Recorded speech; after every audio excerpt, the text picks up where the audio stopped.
I want everybody rise onto your feet. Everybody, those up, I want you to listen. Why I had to come and say this is a man that, Jim, anytime I walk to him, he has never turned his back on me. There are times that he does not know. Wait, hold on. There are times that he does not know that I've hit the wall, but I walk to him and he will just make one phone call.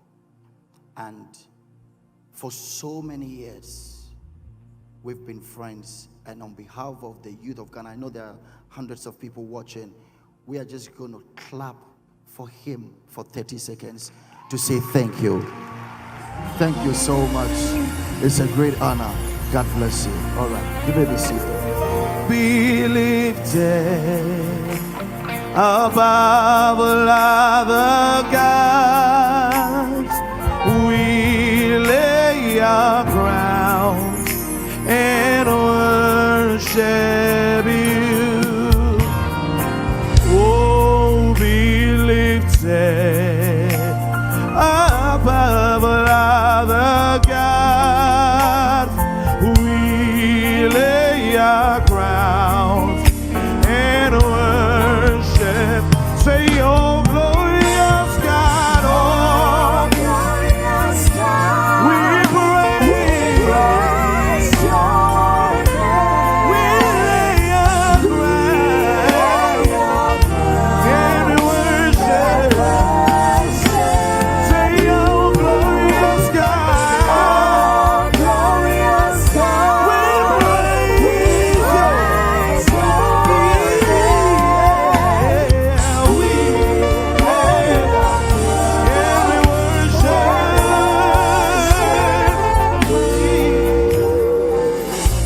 Thank you. Reverend Amwati, I'm grateful. And for the people you see in this room and those watching us, we continue to say a big thank you. Today you have blessed the minds and hearts of many young Ghanaians. And not because you brought one of my favorite actors here. But anytime I watch Jimmy, I go like I should have been an actor myself. Jimmy, you're welcome to Ghana. But for you, you live here already, so you're almost always here. Hello, everyone. We've had the opportunity of engaging one of Africa's most celebrated actors. And he said something that struck me. He's been on the low many times, he's fallen many times, but he never gave up. And that is the spirit that all of us should also have. I'm not here to bore you too much with a long speech, but I'm here to tell you that you should count yourself blessed for being here today. And you'll be more blessed if you join the evening one to listen to one of Ghana's best speakers when it comes to the Christendom family. This year, we're talking about a mind shift. And so the gentleman behind Rosalind, can you come?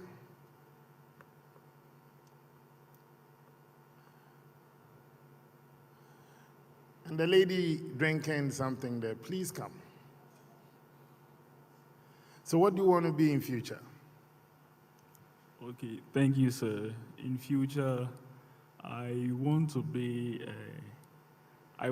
a lawyer, but it didn't come true. So, I've always wanted to be a man of God. Yeah. So what do you want to be in future? I want to be a very great man of God for now. So you want to be a man of God. And how are you working towards it? How are you working towards it? For now, I've been building myself spiritually, and I've been coping with lot of spiritual fathers as well. And as I'm here to tap into different anointings. So, yeah. Give it to my little sweetheart. Sweetheart, what do you want to be in future? I want to be a doctor. You want to be a doctor. You know well. So how are you also working hard towards it? Sir, thank you. God bless you. So how are you working towards being a doctor? I have to learn hard. You have to learn hard. Okay. So, you go. Thank you. And God is going to bless your heart for you to be the doctor you want to be and for you to be the man of God that you have to be so that you can expand what Reverend Amwating and the team they are doing. Growing up, almost everybody was told what you should become. It's been ingrained in the African DNA. So right from birth, meba we de onye obe doctor. Kwekunye se oye pharmacist. Akosia will have to be a nurse.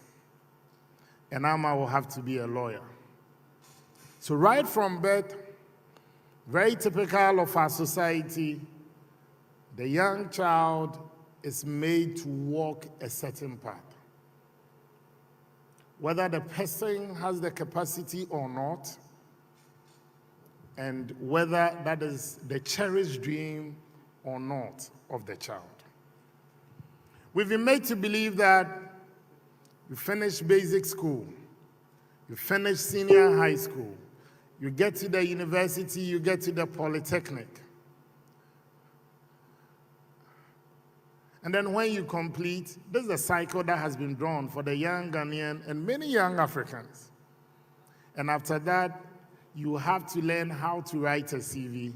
And the next phase is how to drop those CVs and then follow up on these CVs. That is the path that the society, that our parents, our guardians, right from birth, is like a template. And so the mindset has been that if you are not employed, you are not working. If you are not an employee, you are not working. And we only see entrepreneurship or being an employer as a backup.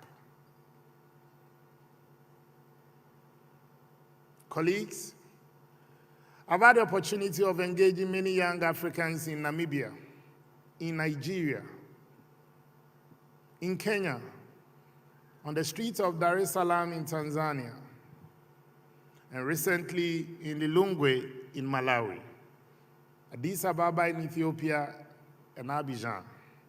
And the template has been the same.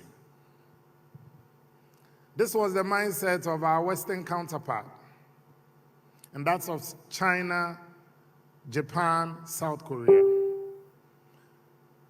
But they realized that that cannot be sustainable and that cannot be the future.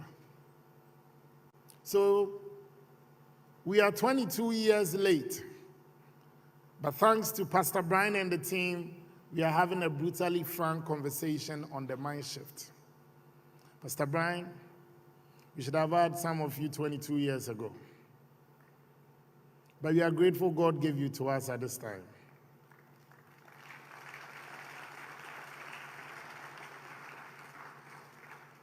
And for the people in this room, the timing is apt, because these are fertile minds who are going to be challenged to move beyond the comfort zone and to break the glass ceiling. China had to move from that third world to a first world. Likewise, Japan and South Korea.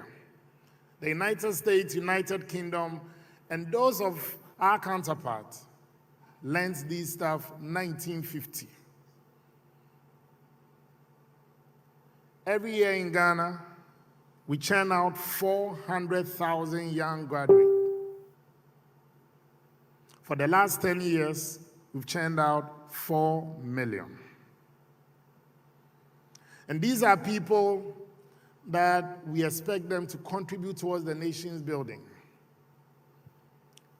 For 4 million, for the 400,000 times 10, the 4 million young Ghanaians over the last 10 years, about 85 to 90% of them are still following up on the CVs that they dropped. And the time comes when such brutally frank conversations, we need to have them. Society has drawn that path that when even some of you see your colleagues going into entrepreneurship and starting something on their own, we look down upon them and say that Oni Ejumaye. Art and culture have defined the rest of the globe.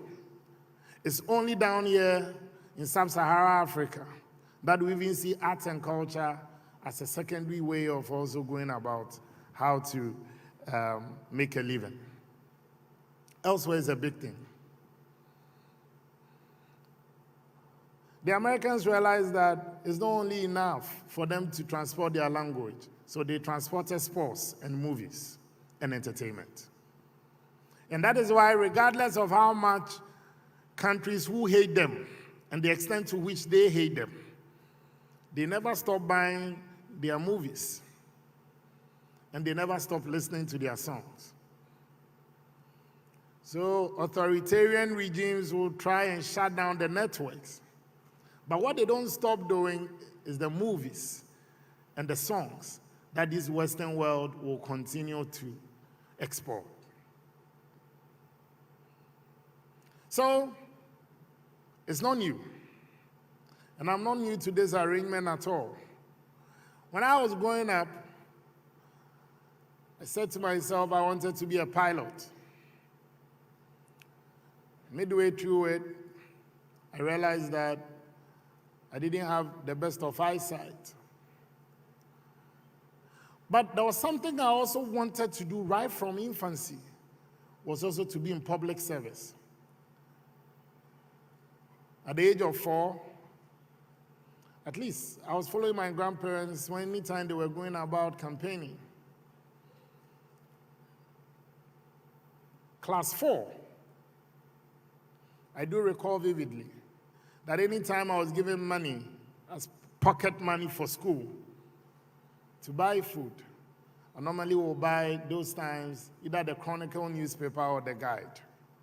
I never understood what was in it, but I felt some way, somehow, my family was heavily in opposition at that time when I was a little boy. So I felt by buying a newspaper of the opposition, I'll be contributing towards their advancement into government. So personally, I never read a full storybook, but I learned how to speak English reading the Chronicle newspaper and the Guide. I never understood what was in it, but at least I saw the pictures. And I was determined from the very base that I also wanted to be in public service. Why? Because I also felt that that is one way that I can also advocate for reforms and to also help advance the cause of the young people.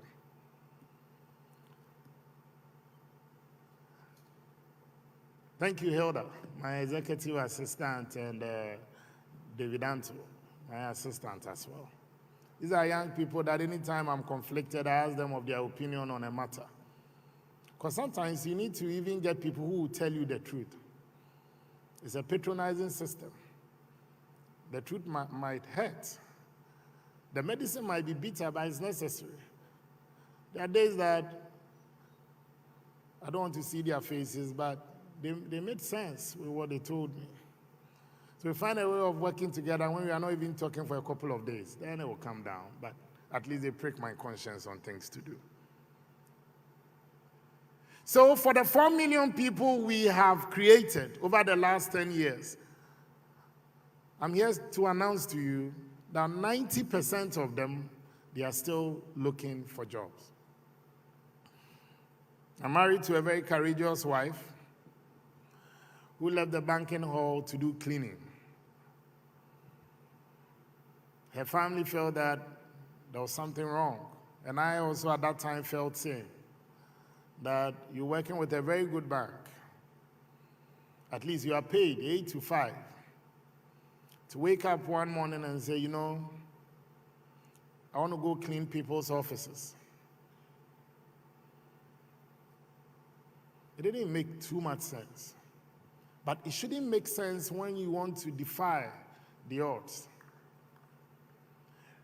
And she started with one employee, that's herself.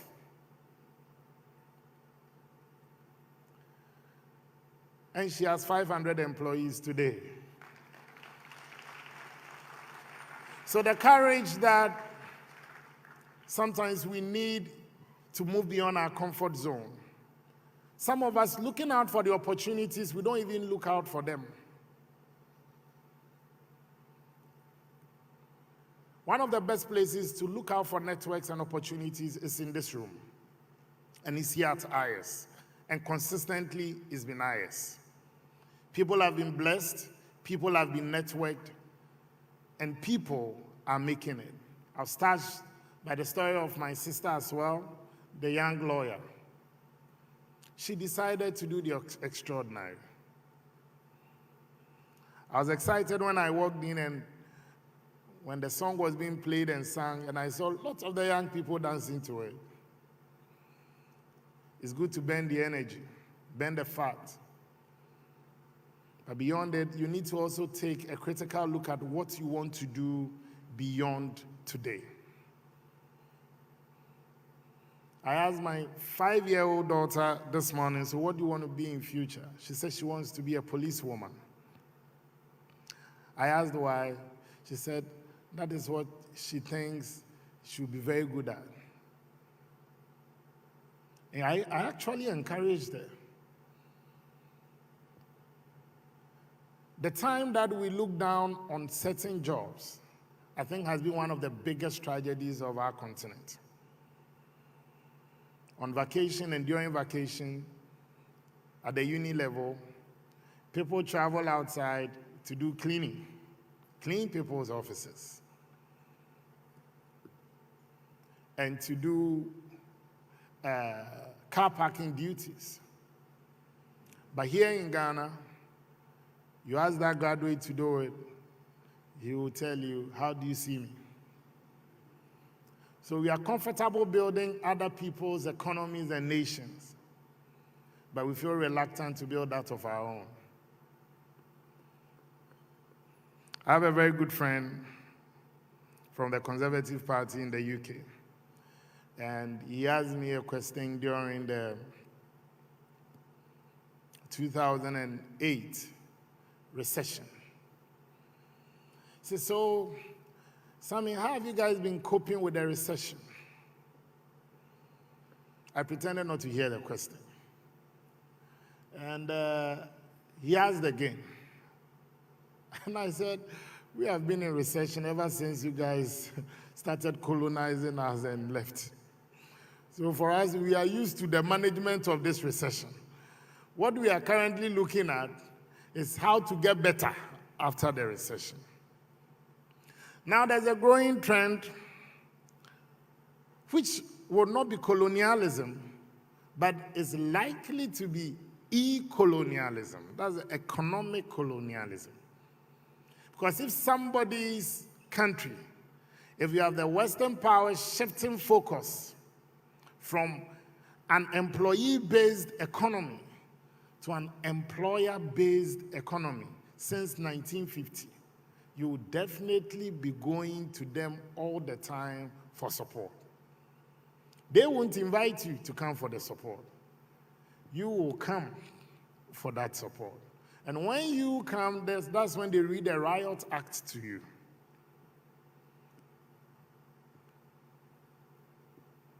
They didn't call you for the support. You said you need that support. And so a time comes when sacrifices must be borne, sometimes in our supreme interest.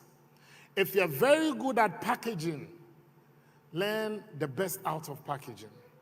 If you're very good at fixing things, please let it be stated on record that there lives somebody here who was very good at this job. I'm not too sure if I'm a bad boy, but I've been a bad boy before, together with my very good friend here. when we were in school, St. Augustine's. Our school had no wall, but it had a gate. Man of God, I'm happy to see you. That was my classmate. And his story inspires me. I'm not too sure there's any brand of marijuana he has not smoked before. Unless the new one's coming. Man of God, I'm not putting you on the spot. So when he sees the little ones being smoked, he laughs over it. Because he's tried every face and breed. Himself and I, we did break bounce on several occasions. After school, God called him to be a minister of God. God called me to also do politics.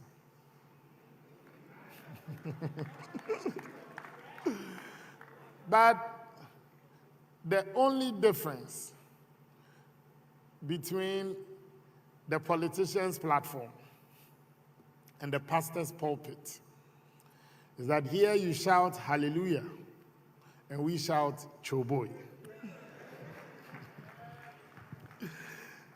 So when you come to stand in front of a gathering of God's people, if you don't take it easy, your opening statement might be choboy when it should be hallelujah.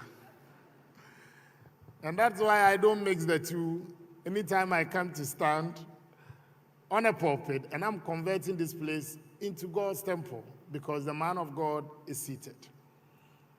So I had to keep quiet, soak the music, and lay my crown before I talk.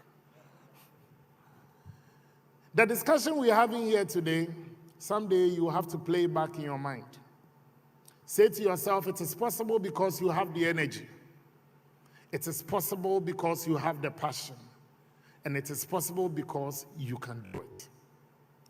Don't let anybody push you into a profession that you may not be attracted to. Let the mind shift be from being a totally employee-driven to how you can employ your brother or sister. There are several things that can turn into gold in our hands. Madame was talking about how she started with 100 bottles.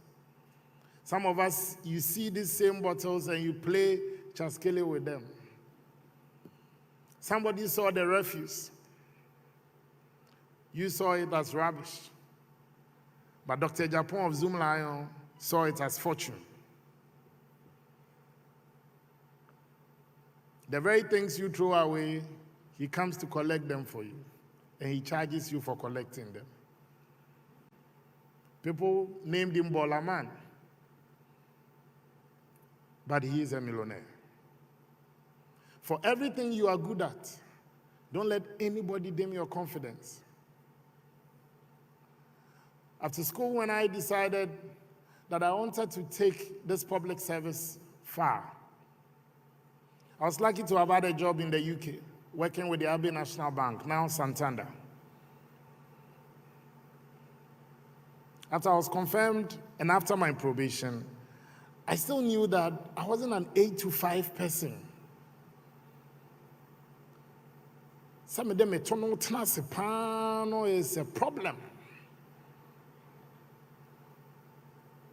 So I decided that, look, that time my party had lost power in 2008. There needed to be a new beginning of young people to rise up to the occasion through advocacy, through civil society. And I came down to join a team to have the Alliance for Accountable Governance. That time that had been formed. I came down from UK at that time. The flex was N95, a mobile phone that I had. And I never got tired talking and moving from station to station to make a case for reforms, for this, for that. One evening, I attended a program with an NDC colleague of mine. I think I spoke very well. It was late into the evening. When the show closed, I was looking forward to getting TNT from the accountant at that TV station. The accountant had closed. It was 9:30 p.m. The guy who could help me, I won't mention his name, who was the NDC colleague at that time, and later on became a member of parliament. If I give too much details, they will know him. And he was upset with me because I had really taken on his government. So when we finished the program, he sat in his car and left. Accountant 2 had closed. Me and my N95 alone. I also lived at Taifa. He stepped out of the building and it was raining heavily. Heavily. I began a journey of hope to walk from Abelenkwe area to Taifa. This was around 10:15 thereabout. So it was more of Jama kind of walking. Got to the Achimota forest area. At least I was talking to somebody on the phone on this N95, which was my only property at that time, and keeping it safe. Only for some,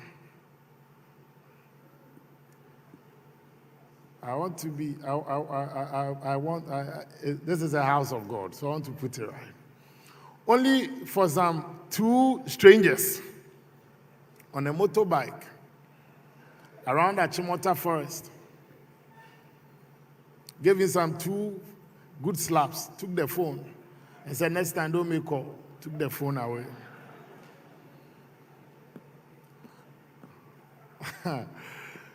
Anytime I record this story, I always have to make sure my phone is in my pocket. I walked from that place to Taifa. Got to Taifa just after midnight, still in the rain. As I laid in my bed, there were 2 things. To go back to the UK, where I had my siblings, or to still carry on with the fight here. Unfortunately, it was light off. So it was a catastrophe on a catastrophe. But when I woke up the next morning, I said, giving up is not an option. Phone or no phone. Transport or no transport. I really want to pursue this, my politics and public service. And I never looked back. I quite remember when I returned from UK, my parents were quite angry. I have 4 sisters. Lovely sisters. They were not talking to me for months, deciding to leave UK to Ghana. They never understood it because your decisions should not make sense to people. Your life-changing decisions should not make sense to people. If you want to make everybody happy, then you have to sell ice cream. That's the only way that people will be happy because everybody gets to smile. But breaking the glass ceiling, it demands, it requires that you go through the painful process. Every great man or great woman has a scar, either emotional or physical. When they decide to share their story with you, and they decide to show you the physical one reminds them of that face. And the emotional one, they either shed tears telling you, or it's a point that changed their lives. So I want to encourage you here today. Today you are lucky that your fees are being paid. You are lucky that people are providing for your needs. Today you can call home and say, "Mesheto asa, miwe asa."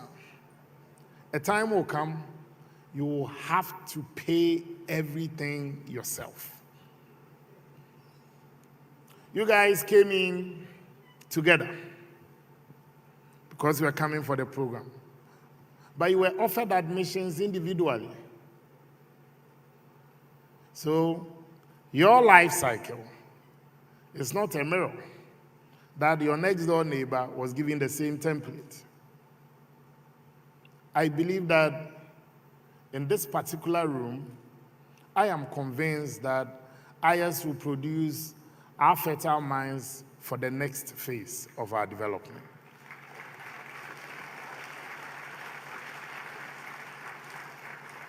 So in wrapping up,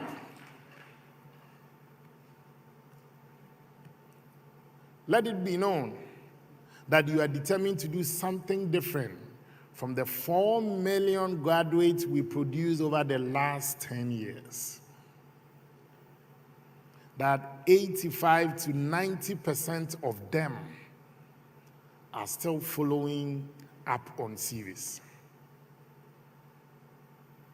Be creative, be innovative. Let social media add on to what you can do to change your future. The conditions that you face today might be fearsome, but I believe so are your strength. Live your life as if nobody is with you on this journey. Learn hard whatever you are doing today. And also open up your mind for things you are good at. We don't have a robotic station, but he had Manfred girls on the mountains competing in world robotics and coming out as champions. So don't think that where you are seated today, there's no hope. Never did people ever envisage that a black man could lead the free world. But Barack made it. Maybe someday you'll be the one to even lead Africa. And never think that it's too big for you. Pastor Brian never started on an iYES platform. He conceived the idea, nurtured the idea, worked towards the idea. When I listened to Amanda, the EcoBank lady who came to stand here, you could see that she's also on her own career path. Ask yourself, what do I want to also become someday for people to also sit amongst the audience and listen to me? So I want to challenge you. Move beyond your comfort zone. Let's make that paradigm shift. It's not enough for you to be told at birth that you should be a nurse. As you keep growing, what are you good at? She is a lawyer, but has identified the entrepreneurship skill. You might be working towards being a journalist. But when you reflect, I am trusting God to also give you a second opinion of whatever you are doing and how God should bless your handiworks. Thank you.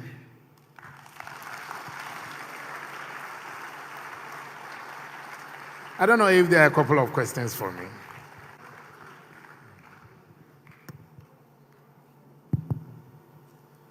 Okay, so I'll come to you. If you dare, I didn't get the question, then I know there's trouble because Jimmy did. Okay, thank you. Please, my name is Solomon. Yes, Solomon. I'm speaking on behalf of the youth of Ghana. Thank you. We are tired. Honorable, we are tired not because we have not tried, we have tried. I started the school in Brekum. It's about 11 hours from here. My aim was to bridge the gap between private schools and public schools, because at the university I did education. And I realized that the methods we are using in the private schools and that of public schools are not the same. So we started the school and we made the school free. The parents were supposed to buy textbooks for their wards. Now these poor parents are not able to buy the textbooks. Can you imagine that for almost 2 years, Senate and Internal Revenue has taken us to court? Every 2 weeks we go to court to pay money to them because they said we are not paying tax and all that. But the school is also not making income. Now, what I'm saying is that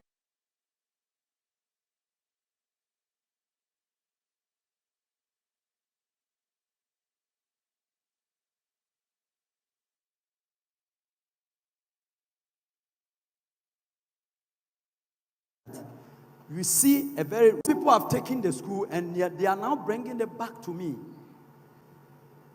Children leave our school, go to these established schools, which individuals who have capital to run it are doing it, and they become first in that school.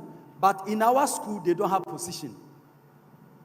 Now, Honorable, my question is, what is the commitment of youth agency to help individuals who want to do something? Because in all the forums, they say we should do something. What is the commitment of the agency? Number two, what is the commitment of the government to reveal some of these systems? Because it's like the systems are there to take advantage over us, and we are tired. Thank you. Okay. So, Solomon, thank you. I think it's a very genuine concern.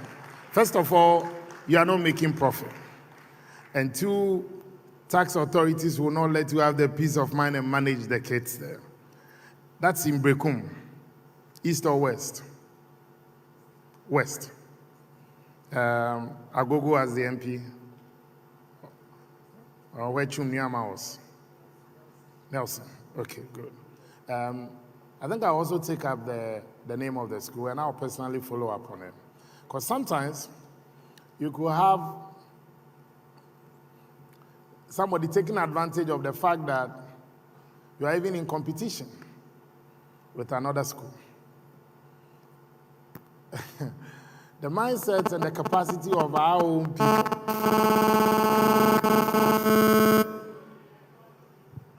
The capacity of our own people to sometimes be unfriendly. When I say our own people, I'm talking about our own people as Ghanaians. So I'll definitely take it up, but because it sounds very interesting to me. And then again, your issue of sometimes you feel like you're working hard, but the kind of support is not there.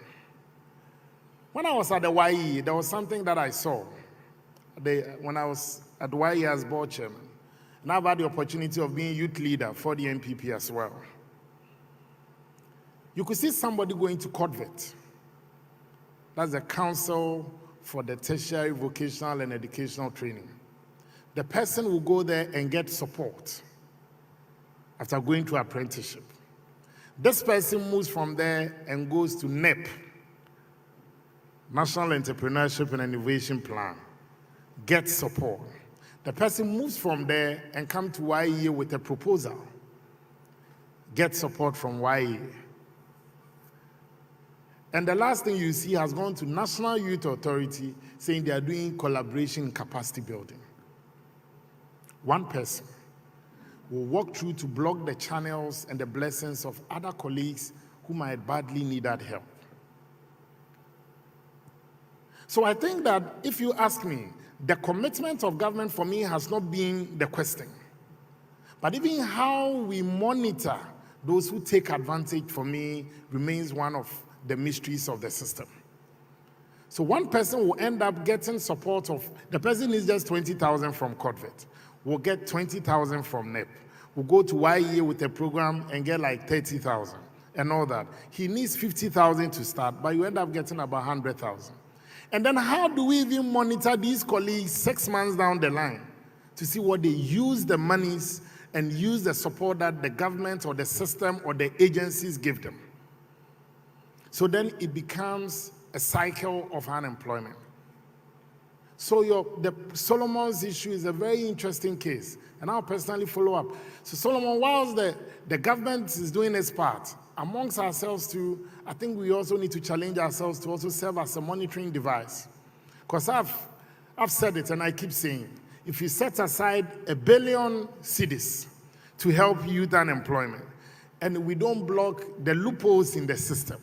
That 1 billion cedis, which can go to support 100,000 young people for startup or as entrepreneurs. If you don't take care, that 1 billion cedis will only end up supporting 50 people. Because one person can make sure that he goes through the system. Someone told me an interesting story yesterday. He said, now for many people, when the laws are being passed, they don't ask of the content in the law, they ask of the loopholes in the law. So they are thinking ahead of the loopholes in the system. So my good friend and my brother, take it as a personal commitment to follow up this. But please, it's not about you just giving up on the school. It's about the future of the young people who could have turned out to be like the Reverend Brian and Jimmy and all those good people that we can. Never give up. And I believe it remains a struggle. A very good friend of mine that I helped, one gentleman who wanted to get into the security agencies. I helped him get a form. He applied, kept encouraging. I followed up. Then he got one of the agencies. He got it and he told me, and he comes from a rural place. Came to me and said, oh, no, but when I pass out of the training, I want to be stationed in Accra. And I asked him, so who should take care of those in the village? In fact, that even helped me to lobby for them to send him up somewhere. Because I realized that he didn't mean well. I'm happy to say that he settled very well wherever he is. 12 months down the line, he's now taking care of his sick mother and the siblings. If you are watching us live on the social media pages, let's move beyond our comfort zone. Rosalind, is there any? We'll merge it so that we Okay. can answer together. Good morning. It's afternoon, sir. Sorry, afternoon. Okay. My name is Deladim. Okay. And this question I'm about to pose is centered on mental health. Okay. So I would like to ask, what are the measures the NYA, that's the National Youth I'm no Employment- longer with the YA. the Youth I Employment used to be a board chair for the youth employment. But it's good, you can ask as well. At least I'm still a youth activist, so it will be good to still get my colleagues who are not here and then get them to also act on. So, I'm now with the NLA as Director General. Yeah. All right. Matemonka, to relax. what are the measures the NYA is putting in place to ensure that educational institutions are open to curb issues on mental health? Okay. Okay, let's take the second one as well. All right, thank you. My name is Kobiche. Senior, your slant is too much, so I can't hear. My name is Kobiche. Okay. All right. Now, God bless Pastor Brian for putting this together. So I am a living testimony of iYES, and it has shaped my mind. Now I have, probably have to just put them together. Number one, it's about youth policies in Ghana. I chanced on the 2010 youth policy for the youth. I mean, policies that was designed for the youth. And when you read beautiful policies, but it looks as if on paper we see them, but implementing it and you read the youth of Ghana being part of nation development has become a problem. So I'll beg of you that in your capacity, try as much as possible that when you put things on paper for the youth of Ghana, you can push it for us. Now, I like the fact that you also called two young kids to ask them about what they want to do in future. And again, when you were speaking, you mentioned our mindset and looking at China, South Korea, and all.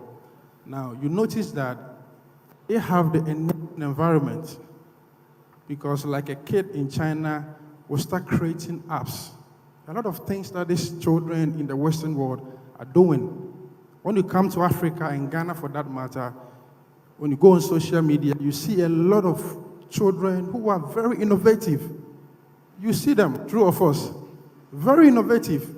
Today they are creating this. And to build a society or to build a nation, we need people like this, skillful people. So it looks as though, like you mentioned, we want to respect those who speak the English, those who be in the suit and tie, but those who can do something, those who are skillful, we are not investing into them. Back in the days, pre-technical schools were very active, vocational schools. Now you're in Ghana, you see on social media, the Western world are now telling us that if you are a driver, if you can cook, if you can do this, come, then our people will just go and build a nation. So I feel that let's also help the innovative youth in Ghana. Let's empower them so that they wouldn't have the edge in traveling abroad to build their nation. Thank you. Thank you very much. So I'll start from the first question. I think that policymakers will definitely have to do more when it comes to our mental health policies and advocacies. And we also, as a people, should be cautious on how we also stigmatize people with that. It's just like the cells. Those in jail, not all of them are guilty of the crimes they committed. Some of them, they are in jail because at that point in time, they couldn't get the very best of excuses or the reasons to exonerate themselves. So once you begin to think that almost everybody in jail is guilty, then you make a mistake. It's just like our mental health. Even in the situation where our mental health hospitals, psychiatric hospitals, and all, you have people doing donations, good people in society. And strangely, we always target the orphanages. And we always target the widows. I think that our generosity should also go beyond just these bodies. And for me, to also target that of the prisons and that of mental health. My understanding is that we're working and through the Ministry of Health in getting a very solid mental health policy program so that right from just the basic level, because today if you go to many of the schools, I'm talking about even the basic ones, you definitely see some children with some strange behavior. And you have parents and families sometimes even turning their back on these children at that basic level. And I am sometimes saddened by it. However, I think it's a conversation that should not end just on an iYES platform. It should not just be left in the hands of just policymakers, but also reaching out to them from where you sit. And sometimes people just need words of encouragement that it's going to get better. And encouraging them that with these steps and these practices, and listening to what the experts are saying, you're likely to come out of it. Nobody can anticipate the time of disaster. It's like a fish caught in a krill net or a bird caught in a wicked trap. So are humans caught at a time of calamity, and it suddenly falls upon them. On the issue of our youth policies, so Ghana launched a youth policy, national youth policy, in 2010. The implementation document was produced in 2015. The policy, we had one launched in 2010. The 2010 youth policy, we used the 2000 population and housing census data to launch the youth policy for 2010. So already you have 10 years gap with a lot of changes. The dynamics and all totally changed. So you are using even a data which is 10 years old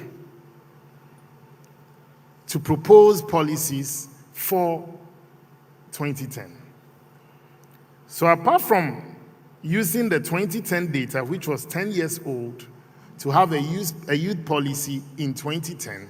Then we also committed a greater sin by having an implementation plan, which was launched in 2015. Fast forward, we now just also finished another population and housing census. So we are going to go through another cycle of using either data for 2010, or we may have to do a better arrangement in using a current data that speaks to the various changes geographically, various changes in terms of the educational background, in terms of economic background. So, Chief, in answering you clearly, anytime maybe you have been lucky to read through the policies, but when you read through, some of it you think we've either gone past it or we are about going past it. And some of them you think that it could have also been properly situated in our context.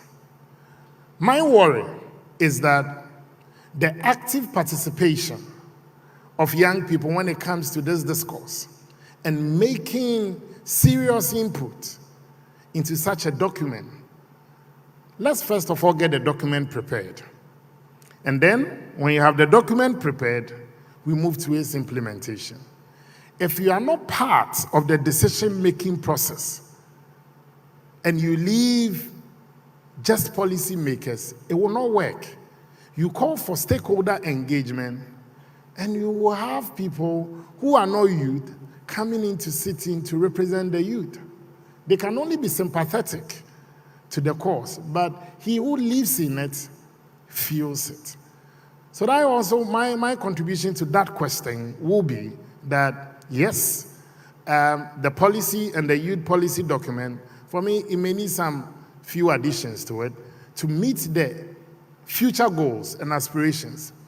In the next few months, if we are not, we are currently competing in the job market with technology. It remains your biggest opponent now. So things that 5 people could do, 10 people could do, thanks to technology, 1 person can get it done. So maybe in thinking through how well do we get ahead of the game? You spoke about that of the Chinese, that of the Japanese, and that of the South Koreans as I wrap up. 1950s, they might have faced the same thing. And that is why Ghana refers to the Asian tigers of Malaysia, South Korea, and all. We might have started that same checkered journey with them. But I think the greatest weapon that they decided to hold on to was developing their human potential. If you are good at fixing gutters, they make sure you're encouraged to do that. If you are good at, with a creative hand and mind in electronics, you're encouraged to do that. But here, if you are looking for somebody to inspire you, my young friends, you'll be making the biggest mistake of your life. Take inspiration from yourself. And you say to yourself that it is possible, I have the passion, I have the energy, and I won't look back. People who haven't looked back, they've been able to break the glass ceiling. It's just like the eagle. When it soars, it knows where it wants to end, and so it never gets distracted. Thank you very much, and enjoy the rest of your afternoon. Thank you. Thank you very much, Mr. Sammy Awuku, the People's Awuku. Thank you.